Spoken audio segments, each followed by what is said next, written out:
Praise the lord. ఈరోజు దేవుని వాగ్దానము.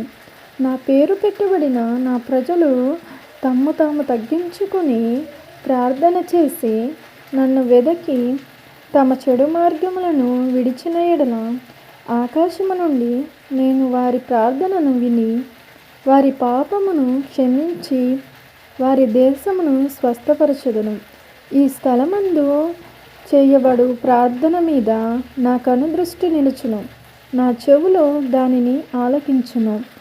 ఈ వాక్యంలో దేవుడు మనకు ఒక అద్భుతమైన వాగ్దానం ఇస్తున్నారు.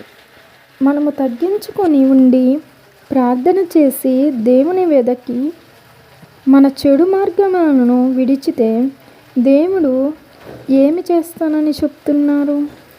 ఆకాశము నుండి వింటాను, పాపములను క్షమిస్తాను, దేశమును స్వస్థపరుస్తాను.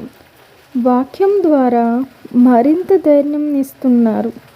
ఈ స్థలంలో చేసే ప్రార్థన పైన నా కనుదృష్టి ఉంటుంది, నా చెవులు దానిని ఆలకిస్తాయి అని. అంటే మన ప్రార్థన దేవునికి విలువైనది. చిన్న ప్రార్థన. మేము వినయముగా నీ సన్నిధికి వచ్చుచున్నాము. మా తప్పులను క్షమించుము. మా చెడు మార్గములను విడిచిపెట్టే శక్తిని మాకు దయచేయుము. మా ప్రార్థనను ఆలకించి మా కుటుంబాన్ని, మా దేశాన్ని స్వస్థపరచుము. యేసు నామములో ప్రార్థించుచున్నాము.